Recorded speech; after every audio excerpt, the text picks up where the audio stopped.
Hello and welcome to my Diamonds Are Forever review. Diamonds Are Forever is the 007th film in the James Bond franchise. Sorry, couldn't help myself with that one.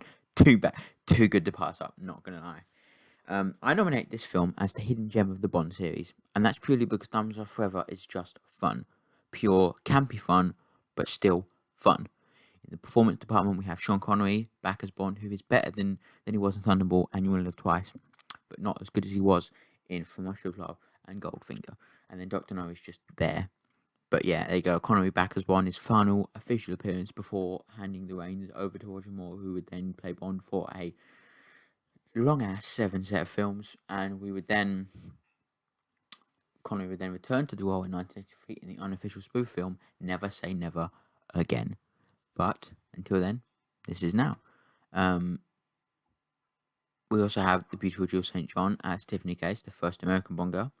Add to this, we have Charles Jump to the Left Gray as Ernst Stavro Blofeld, who, while not the best Blofeld, is the most down to earth and pleasant to watch. In addition, we have Bruce Glover and Potter Smith as Mr. Wint and Mr. Kidd, who, in my opinion, are some of the best henchmen in the Bond franchise. And they are absolutely just, they're creepy, they're funny, they're brilliant, they're just some of the best parts of this movie. And I don't know if you can tell from A, his face, and B, the name, but Bruce Glover is the father of Crispin Glover of Back to the Future fame. So there you go, there's a fun fact for you. But yeah, I think Mr. Wint and Mr. Kidd are some of the best henchmen in the whole series, and they are just brilliant. Despite the fact they never share screen time with Blofeld, they clearly are working for Blofeld, and that's just like a fact, because in the book they work for Blofeld, in the movie they work for Blofeld. In the book, the villain was not actually Blofeld, it was the Spangled Brother, a bunch of American gangsters. The Spangled Brothers, a bunch of American gangsters, so yeah, that's fun. Music once again, and for the last time consecutively until 1983, is by John Barry, whose soundtrack here is one of his best. Standout tracks include, and like Goldfinger, there's a lot here, Bond meets Bambi and Thumper, Moon Buggy Ride, Circus Circus, Diamonds Are Forever Source Instrumental, Diamonds Are Forever Bond and Tiffany, Bond Smells a Rat, Tiffany Case, 007 and Counting, Q's Trick, Gun Barrel / Manhunt, Airport Source / On the Road, The White House, and Following the Diamonds. To wrap things up, Diamonds Are Forever sets the style that Roger's Bond would be like without having Roger in it. And it's sort of the end of an era, really. It marks the end of Sean Connery appearing in Bond officially, and I do think that Diamonds Are Forever is a much underrated film in the franchise. I know it's silly, it's definitely not, it's not like iconic and like brilliant filmmaking like Goldfinger and Spy Love Me is, but it's also not. It's also fun, and that's what I think Bond films need to be sometimes. And this is just like, whenever I want a fun, campy film, I'll either put in this or Octopussy or Tomorrow Never Dies, those kind of films, because this is just fun. Sure, it's a bit campy, it's a bit over the top, but it's still fun. Another thing I just want to quickly mention, I didn't mention it I didn't mention Live and Let Die's version in that review, but Live and Let Die had the three films between 1971 and 1974 had stunts as their number one thing, and obviously Live and Let Die had the bus under the bridge. This film had the car on two wheels going through the alleyway, and as such, obviously the famous shot where they go in on one set of wheels and they come out on the other side, so that's fun. Now the future Bond looked uneasy, but could Bond survive without Sean Connery? Well, Live and Let Die had to prove that, and, well, we know where that goes eventually. Thanks for watching, guys.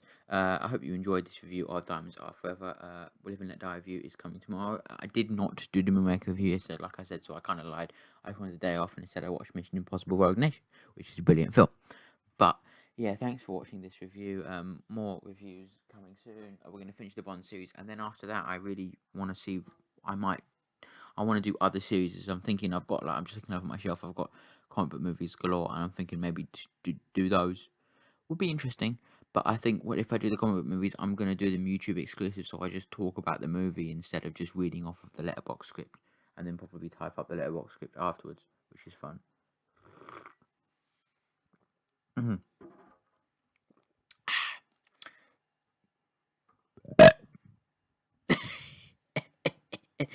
That was very, pardon me. But yeah. Yeah. I want to do, I don't know if you guys know, but my favourite comic book character of all time is Deadpool. And he's the one I have the most comics actually of. And I'm thinking of, I wanted to sit down and watch Ghost Rider Spirit of Vengeance on Amazon Prime Video, but I didn't. yeah, there's now the gap between Letterboxd reviews and YouTube reviews. Just the fact that I didn't do the Letterboxd review last night has shortened. We are 5 films between YouTube and Letterboxd. There's now 4 if you include this film. So technically, there's 3 film gap between 2 films. If you want to be super, yeah, there's a 4 film gap between the YouTube reviews and the Letterboxd reviews, which I'm trying to keep together. But sometimes I need a day off, and sometimes I don't know. But yeah, I'm thinking to do that sort of thing. I want to do some Marvel stuff, some DC stuff. Mission Impossible is something I want to do. The Saw films is one I'm definitely going to do. But then the thing is with the Saw films is they get quite repetitive after a while. They're the same style of things. But I think I could talk about them for a good length of time. Which is why, if you realise, my Invisible Man review was 15 minutes long, because that was just me talking about the movie and not reading off of a script. Whereas all these Bond movies are, 5 to 6 minutes, I'm even 3 minutes long and stuff, because I'm just talking off a script and there's nothing else for me to do.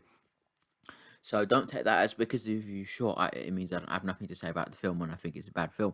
Because if you take it from that, then apparently Goldfinger is the worst film I've made because it's my shortest review on the channel. It's not that, it's just I'm reading off a script. So yeah, that's fun.